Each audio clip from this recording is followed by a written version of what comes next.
Do you know what the number one turnoff is for men? You think that'd be a good thing to know, right? You're married to a man, you're going to be trying to live with him for your whole life, and you want to have passion, you want to have a good time, you want to enjoy yourselves, right? So this is part 1 of 4 of a 4-part series on what happily married women know, unhappily married women don't know. These are things that are secret knowledge, I suppose, as opposed to common knowledge, because most women are not happily married. We know that. 50% get divorced. We know many who are not divorced aren't happy. So this is some secret knowledge. So what do you think is the number one turnoff? Comment below, okay? Comment below. Now, of course, we can think of a million things, but I want to hear them. I want to hear what you got, because as much as, our culture kind of says, like, well, who cares about them? How about us? This one actually fits together like hand in glove. And that's what's kind of awesome about it. When I'm going to give you a hint, if you have a dozen questions, this is a behavior that we do as women. It's an energy, it's a behavior, it's a role, it's kind of a thing we do. Now, the thing about it is that we are turned off when we're doing it too. So it's a great one, because this is really the number one turn off for men and the number one turn off for women. It's something that can permeate your relationship and just pull out all the romance, passion, chemistry, and polarity in it. So I'm gonna get to the chase here. The number one turnoff is to be mothering. Contrary to popular belief, men do not want mothers.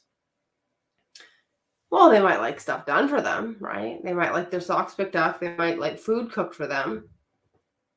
But when it comes to their romantic partner, their lover, they do not want her to act like his mother, feel like his mother, seem like his mother, sound like his mother. It's really an energetic thing. So let me give you a couple categories here. Let's talk about fussing. Men do not like to be fussed over. Now you might think, well, my man likes this. Okay. Not all men, but most men, you will find masculine men, heterosexual men who are with women will be turned off, repelled by fussing, okay? Things like fussing over food. What have you eaten? Have you eaten? Have you had enough? Had you have too much? You shouldn't eat that food. It's not on your diet. You're diabetic. What about your heart? Okay, that's fussing. That's mothering. You can probably think of some couples who do this, who the wife kind of like elbows him at restaurants, or she gives him a look when he eats something. She kind of, she's being his mother. A mother is responsible for the health and well-being of her children, right? So when it's your kid, there's a level at which absolutely appropriate. You need to manage what they eat, how they eat, when they eat it. Now, I'm not saying that, intuitive eating and all that, great. But you would create the context for them to eat well, right? If you bring that same energy to your husband, you're treating him as though he is your son. And he feels it, and you feel it. And it's not hot. What's another way we do it? We do it about men's physical health. Well, this kind of goes into the food one, but it'd be exercise, diet, weight gain, weight loss, if he gets injured, if he has some kind of weakness, like a hurt back or hurt knees, we're in there trying to tell him how to handle it, trying to tell him how to take care of himself, etc. Now, this is a really hard one. I mean, I'm the same as other women. When my man's health is in jeopardy, it brings up a lot of anxiety in me. And I want to go over there and make sure that he's okay, because I care about him, but also because his well-being has a massive effect on mine and my children's well-being. And I feel like that, actually, I know that is part of the instinctual reason why women are prone to mothering and controlling the men they're with, is because we feel on a deep physiological level that if they're not going to be okay, we're not going to be okay. Now, of course, that's not true in the way it was back in caveman times, but there's a degree to which it is. For example, single mothers are the highest in poverty. Children who don't have fathers in the home have all kinds of negative health outcomes. And this is something we don't want. So we get very nervous about our men, and then we want to go over top and manage them and make sure they're okay. And then the final one is appearance. Are you going to wear that shirt? Your socks don't match. You can't wear this to that event. Here we are guiding and training him in social etiquette. Again, perfectly fine for our children, but a massive turnoff in your marriage. Like, you might be thinking, oh, but he's the worst, and he wears these ridiculous things, and he doesn't take care of himself. And if I didn't tell him, XYZ would happen. XYZ for you Americans. So you want to ask yourself, if you have some of these mothering tendencies, how it feels in your body when you do that. Okay. When you mother him, when you fuss over him, do you feel free and relaxed and sensual and happy? Or do you feel pinched and tight and irritated and burdened? Which one is sexier? Which one's more of a turn on for you? Right? I think we know the answer to that. Women are not turned on by a man who feels like a son. And men are not turned on by a woman who feels like a mother. And that's a damn good thing. Number 2 is the mothering energy of being a martyr. So that's where we show our love by self-abandoning. This is where we express the depth of our devotion by how much we suffer. This comes from the very false belief that we will be rewarded based on how much we suffer, that we'll be loved based on how much we suffer, we will be appreciated based on how much we suffer. It's like, I love you so much, I don't sleep. I love you so much, I don't get a shower, I don't get exercise, I don't see my friends because I'm doing everything to make your life amazing. We do this with our children, we do this with our husbands. And I want to put out a massive wake-up call to any of the women here who tend to this energy. Please send it to your women friends who tend to this energy, because women who martyr themselves, not only do they get the love, the appreciation, they don't get valorized, they actually get less respect.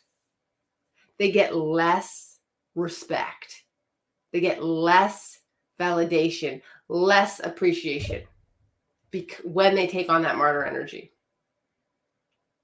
This is so tragic to me because there's so many women out there who are banking on this outcome. They're banking on giving to get. It's subconscious, but as I say, you might start to realize you're doing this. Like, why do I make passive aggressive comments about the way I'm not taking care of myself, and there's no time for me, and I don't get to eat, and I don't get to rest, and I don't get to have anything I enjoy? Why do I say those things? What gold star am I hoping for? What is the positive result I'm expecting from doing that? It doesn't make a lot of sense, does it? It doesn't work. I want to tell you a story that really was a punch in the gut for me. I was reading a book called I Don't Want to Talk About It. Awesome title, by Terrence Real, about men who, don't want to do the inner work, don't want to go to therapy. I mean, this is the whole premise of my work is I work with women whose husbands don't want to talk about it, don't want to go to therapy. So this book was I was just devouring it. It was so fascinating.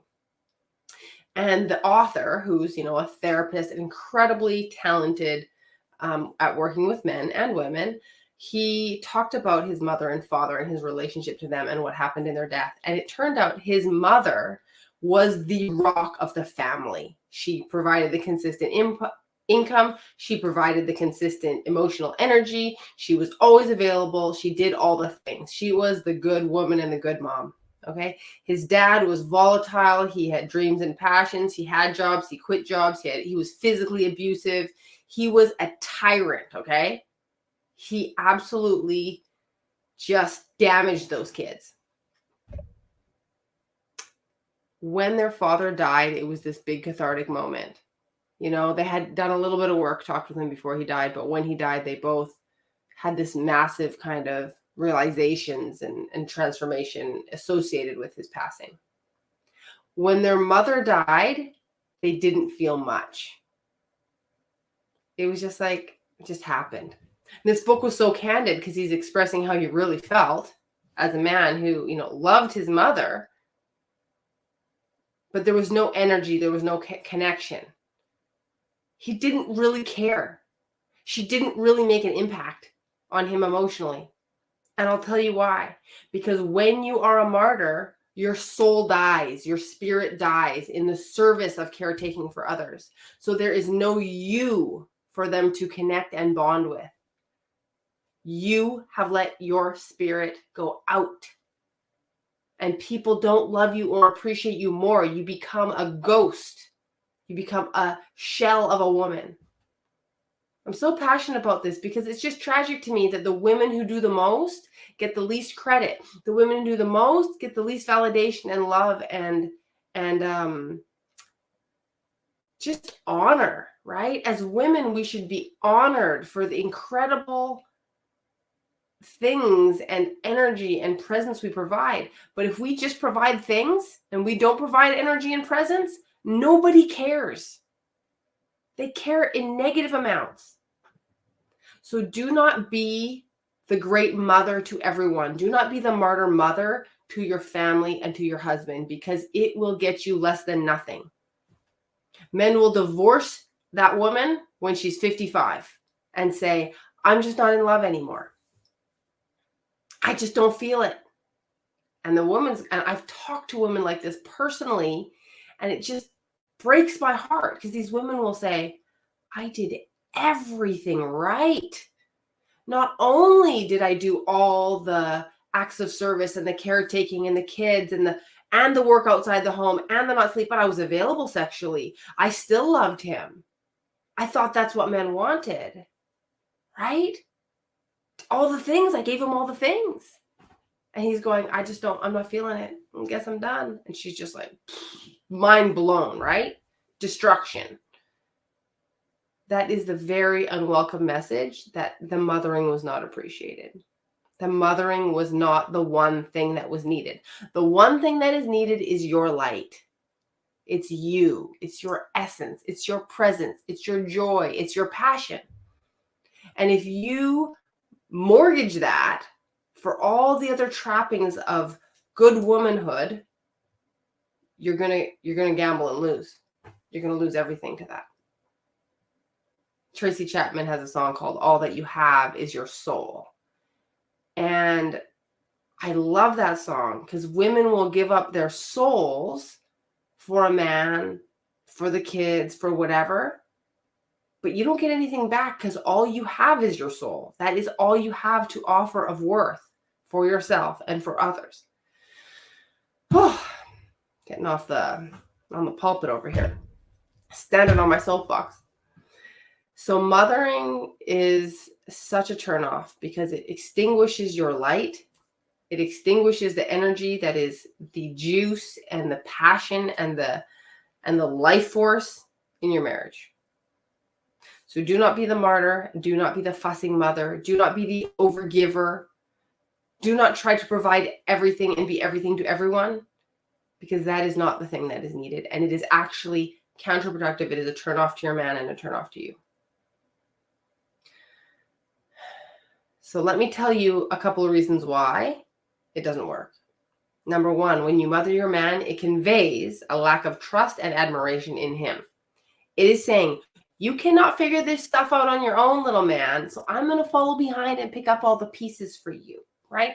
You're not going to get it. You don't know how to do things on your own. It's a damn good thing I'm here, because if I wasn't, your head would fall off and you wouldn't find it, right? Like, this energy is so disrespectful. It's so awful to the masculine that even if they take the things, even if they receive the caretaking and they kind of fall into that role, they feel emasculated and gross in your presence because you're teaching them that they are incapable of being men. So this is why he just is not going to, it's not going to get you the energy you want from him. If he already isn't stepping up, he will step up less the more you mother him. So be careful what you help with. Help is the flip side of control, according to Anne Lamott. And I love that quote because it's absolutely true. Number 4 is that when you overgive, when you martyr yourself, when you fuss, when you try to do everything and be perfect, it conveys a lack of self-worth and confidence. I want you to imagine in your mind the most confident, powerful, joyful, radiant woman, okay? Is she running around feeding everybody cookies at a moment's notice? Is she volunteering for every committee? Is she stuffing down her own emotions so that other people will not be uncomfortable? I don't think so. Because she knows she's amazing. She's not trying to get people to like her by kissing up. It's not to say that she's irritable and grumpy and has a, nasty look on her face. Not at all. She's just not hustling so hard. There's nothing to hustle for when you're worthy. You don't have to hustle. When you are hustling, other people can feel your lack of worthiness. Your husband can feel your lack of worthiness. And his attraction to you will be in proportion to your worthiness. And that's just instinct. That's nothing that he can change or you can change. Physical attraction and chemistry is instinctual. So you must address it from an instinctual level, not from a cognitive communication level. You will have to stop overgiving if you want to create more passion and chemistry in your relationship. All right. So the number one turnoff is mothering. Mothering in action, mothering in energy, mothering in speech. If you can turn this off, you will absolutely transform your life. If you feel a lot of anxiety about turning this off, you need to get into one of my programs. You need to get in the Happily Married Woman program. You need to contact me and get some coaching, because the reason we don't change is because it's terrifying to do things differently than we have our whole entire lives. When our worth is based on what we can do and what we can provide, to stop doing and providing brings up terror. It's no small thing. I don't blame you. It's scary, but it's oh so worth it. All right, so that's part one of what happily married women know. Part two is going to be about the one thing you can learn from your man. Okay, we're always trying to teach him something, but there's something we can learn from him that is very, very valuable. So if this has been valuable to you today, comment below, share, message me, check out my program, and I can't wait to see you next week.